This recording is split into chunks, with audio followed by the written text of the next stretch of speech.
안녕하세요. 선샤입니다. 이번 시간에는 건축하면 망한다. 건축하면 성공한다. 건축으로 실패와 성공을 해본 저의 이야기를 말씀드리겠습니다.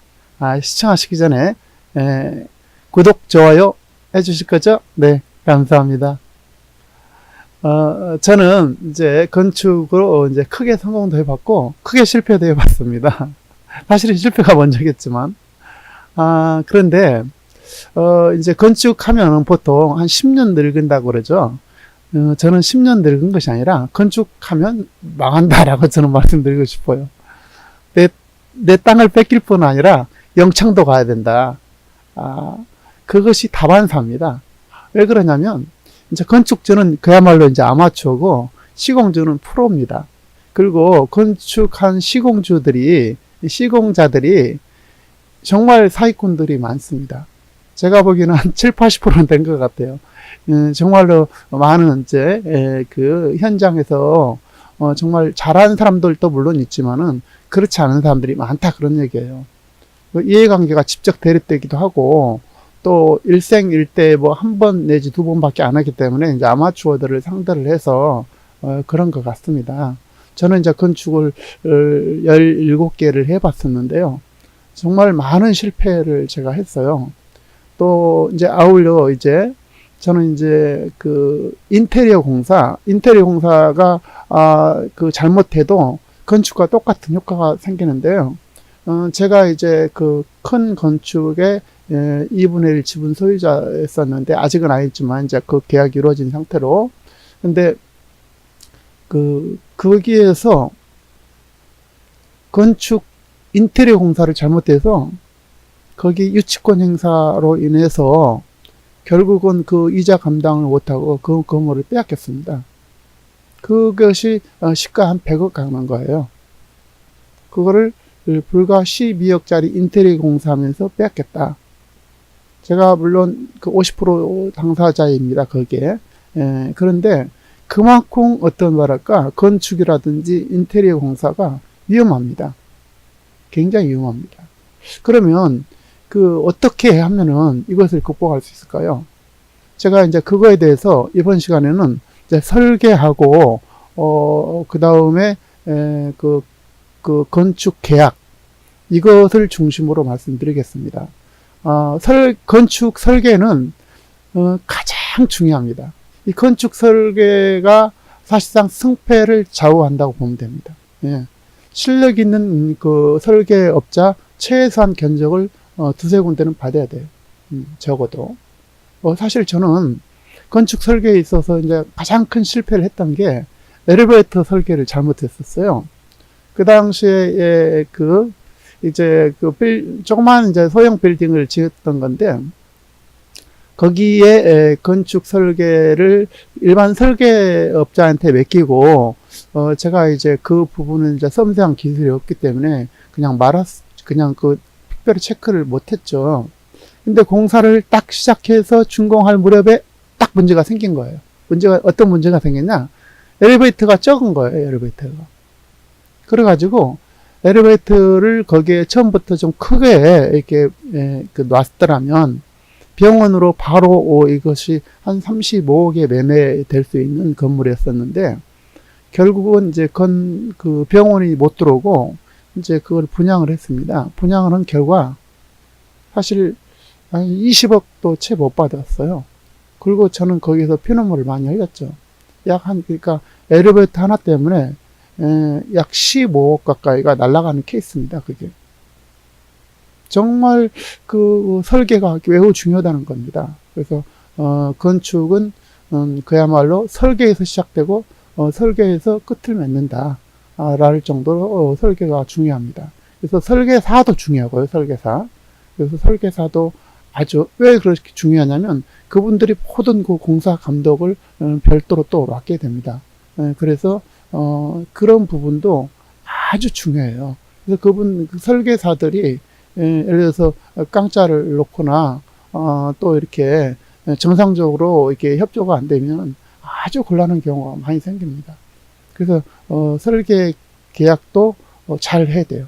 그래서 설계 계약을 잘못하면 건축주가 그야말로 이제 을 중에 을이죠.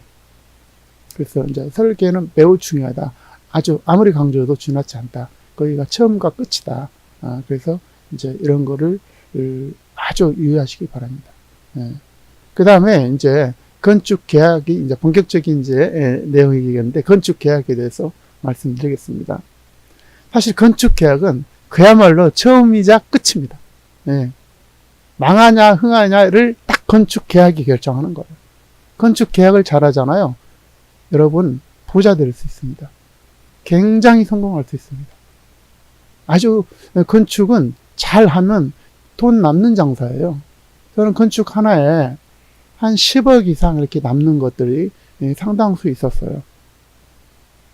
그래서 이런 것들이 건축을 하면은 굉장히 어떤 그 돈이 될 수가 있기 때문에 사람들이 건축을 한 것 같아요. 물론 본인 건축도 이제 하겠지만 이제 저처럼 나름대로 건축을 해서 파는 사람들도 이제 그렇게 상당한 이익이 되기 때문에 한다 그런 얘기죠. 그러면 이제 어떻게 계약을 해야 될까요? 이제 건설교통부 민간 표준 도급 계약서를 가지고 계약을 했다. 그러면 99% 일단 망하는 것입니다. 망하는 것이 보장돼요. 이제 여기 뒤에 있는데 여기 한번 보여드릴까요?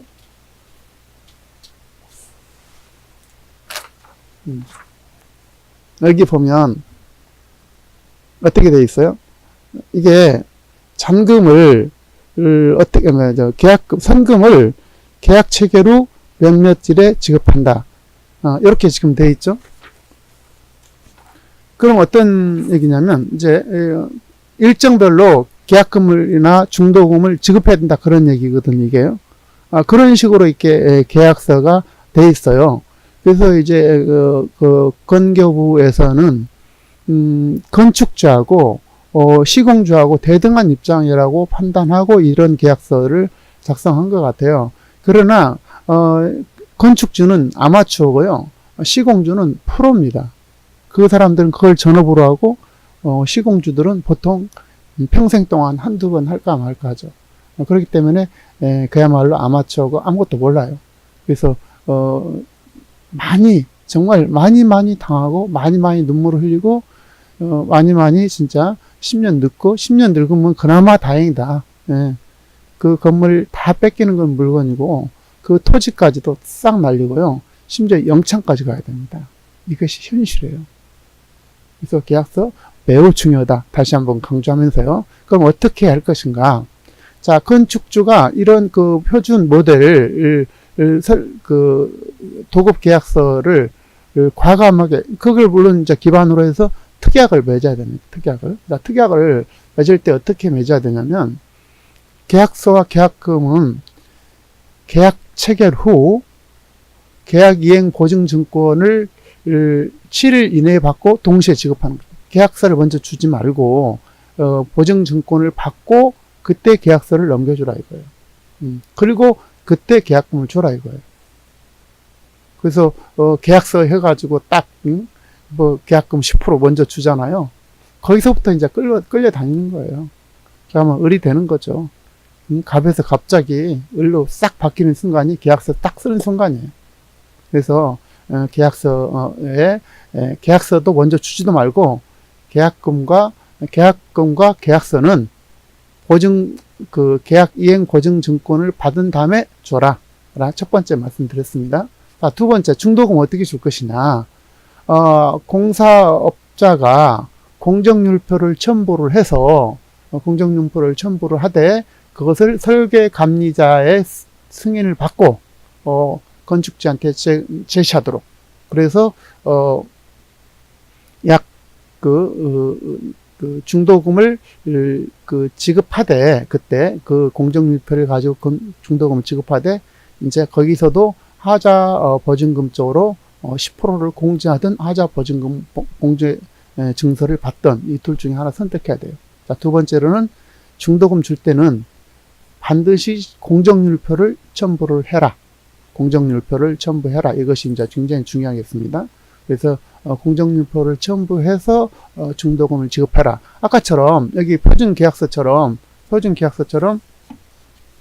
보증계약서처럼 이제 일정별로 이렇게 딱 주잖아요. 그럼 가지고 딱 나릅니다. 그럼 나르면 어떻게 할 거예요? 방법이 없습니다. 그러면 이제 건축주가 그때부터 이제 망하는 것입니다. 이게 대책이 없어요. 다른 업자를 부르려고도 이게 관심도 없고 오지도 않아요. 온다 그러더라도 그 전에 건축주가 전에 건축하는 시공주가 이거를 가압류 걸고요. 이제 본격적으로 작업이 들어갑니다. 그러면 다 뺏기는 거예요. 그리고 그건 뭐 뺏기는 건 두 번째 치고 이제 영창 가야 됩니다. 그런 것이 바로 그냥 계약별, 기간별로. 예를 들어서 1월 1일 날 계약하고 1월 1일 날 계약금 줬다 이거예요, 10%. 그럼 2월 1일 날 중도금 1차 주고, 3월 1일 날 중도금 2차 주고, 그러면 딱 그거 가지고 나릅니다, 이제. 나르는 확률이 90%라니까요. 그래서 반드시 이 공정률표를 첨부를 하되, 그 공정률표를 시공주가 작성하되, 감리자가, 그거를 감리자한테 승인을 받고 도장을 받고 제출하도록. 그리고 그 공정률표에 공정률, 예를 들어서 공정률이 뭐 50% 있다. 그럼 50% 딱 주지 말고 50%에 5%를 10%를 제외하고 45%를 줘라 이런 얘기예요. 반드시 거기에는 하자가 있기 때문에. 그래서 굉장히 좀 유념해야 될 부분이고요. 그 다음에 세 번째 잔금도 마찬가지입니다. 잔금도 중도금과 같이 하되 이제는 좀 더 섬세하게 좀 따져야 되겠죠. 그래서 하자 보수를 완료를 하고 그 다음에 하자 보증금을 보증이행증권을 받은 다음에 잔금을 지급을 해야 된다. 준공을 했다고 그래서 무조건 잔금을 준공 후 뭐 14일 이내 잔금을 지불한다. 보통 이런 식으로 써져 있는데요. 준공은 미비하더라도 기존 어떤 그 건축의 약 한 90% 정도 달성이 되면 그 잔금을 빨리 받기 위해서 그 준공 신청을 합니다. 그러면은 아주 기본 어떤 중요한 그 뼈대만 완성되어 있으면 준공을 해줘요. 그래서 나머지 약 한 뭐 10% 됐든 20% 됐든 실질적으로 이제 내부 인테리어 같은 것이 돈이 많이 들어가거든요. 그런 부분에 있어서 그걸 마무리 못한 상태에서 잔금을 주는 순간 딱 그때 또 나른 겁니다. 그러면 어디 가서 하자 보수할 거예요. 아무도 말 들어줄 사람 없어요. 그래서 이거를 굉장히 유의해야 됩니다. 반드시 그 하자 보수를 완료된 상태에서, 세 번째는 하자 보수가 완료된 상태에서, 준공 하자 보증금을 이행 보증증권을 받고 잔금을 지급한다 라는 것입니다. 자, 네 번째 말씀드리겠습니다. 네 번째는 이제 공사를 하다가 이제 추가 공사가 생기게 마련입니다. 그래서 건축주가 요구했던 어쨌든 그 여러 가지 이유로 인해서 그 추가 공사가 문제가 되는데 이것도 서면으로 제시한 것 외에는 어떤 경우든지 추가 공사금을 요구를 하지 않도록 계약서 특이하게 돼 있어야 되고요. 그리고 이런 추가 공사 대금을 요구를 했을 때 총 계약 금액에서 공사 대금에서 10%를 감한다라는 그런 규정들을 써놔야 됩니다. 그리고 또 공사 중단 시도 마찬가지로 공사를 예를 들어 10일 이상 중단하면 공사 대금의 10%를 감한다.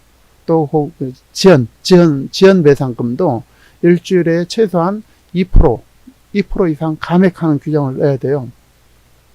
그 다음에 이제 유치권 행사 같은 경우도 이제 유치권 하루 할 때마다 2%를 감액한다라는 규정들을 써놔야 됩니다. 참고로 또 이거를 공종별로 받아야 돼요. 유치권 행사 포기서, 또 유치권 행사를 함으로써 매일 대금의 2%를 감액한다라는 규정들. 그래서 이제 공정별로 받을 필요가 있어요, 이거는. 그리고 또 공정별 업자들한테 계약서를 써주면 안 돼요. 건축주는 어떤 경우든지. 그것이 또 문제가 될 수가 있어요. 그러면 그 사람들은 싹 가압류를 쳐버립니다. 가압류 쉬워요. 아주 쉽거든요. 판사는 일단은 가압류 신청하면 대부분 받아줍니다. 서류가 있기 때문에.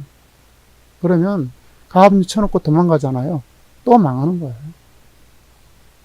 그 다음에 이제 기타에 관한 사항을 말씀드리겠습니다. 이제 승강기에 관련된 부분도 매우 중요하더라고요. 승강기를 별도로 계약하는 것도 좀 좋을 것 같아요. 그래서 승강기 준공도 별도로 받아야 되거든요. 그래서 승강기를 만약에 첨부를 거기에 총 공사비 포함될 것 같으면은 승강기 준공까지 포함해서 계약이 해야 되고요. 또 이제 또 하나는 이제 부가가치세 이런 부분들이 명백해야 돼요. 부가가치세가 10%나 되기 때문에 그 귀속이 누구한테 되느냐, 또 이걸 갖다가 이제 환급도 받잖아요. 그래서 환급의 주체가 누구일지 이런 거에서 부가가치세도 굉장히 좀 주의를 해야 된다. 그 다음에 요즘 이제 그 공사를 하다 보면은 이제 민원 같은 것도 굉장히 문제가 되고요. 그 다음에 쓰레기들이 이제 요즘은 처리가 어렵다 보니까 쓰레기 처리 이런 문제들, 그 다음에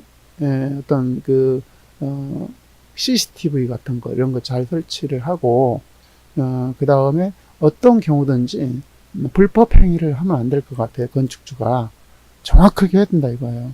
저는 옆에서 민원을 제기를 해가지고 건축 행위 표시 있거든요.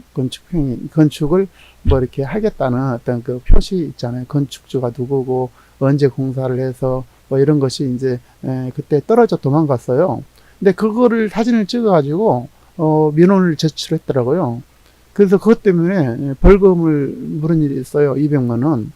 그럼 벌금이 알다시피 어쨌든 그것이 아주 나쁜 거잖아요. 형사건이란 말이에요. 어쨌든 그래서 건축을 내가 하고자 했는데 왜 벌금까지 몰아가면서 해야 되냐 말이에요. 그래서 위법한 행위는 절대 허용돼서는 안 됩니다. 그래서 정확하게 법대로 원칙대로 해야 됩니다. 어떤 경우든지 뭐든지 다. 그리고 불법으로 건물 달아낸다든지 이런 일 할 필요가 없어요. 지금은 다 이런 것이 찍히기 때문에 지금은 원칙대로 하는 것이 가장 바람직합니다. 어쨌든 전체적으로 말씀을 다시 한번 드리면 건축 설계는 매우 매우 중요하다. 그래서 아주 프로 전문가의 최소한 한 2 내지 3군데 정도를 견적을 받아서 건축 설계를 해야 된다라는 것입니다. 건축 설계는 그 건축 면적을 또 결정하고 모든 건축의 행위를 세세하게 기록한 거기 때문에 건축 설계 잘못한 순간 건물이 엉터리가 되는 거예요. 저처럼 설계도의 그 엘리베이터 표시 이거 하나 잘못해가지고 10억을 날 수 있다는 것이 바로 설계입니다. 설계 굉장히 중요하다는 거 말씀드렸고요. 그 다음에 건축 계약은 처음이자 마지막이다. 이걸 잘못했을 때는 망하는 것이고 이걸 잘하면 성공한 것이다. 돈 버는 것이다. 갚아되는 것이다. 이렇게 말씀드려요.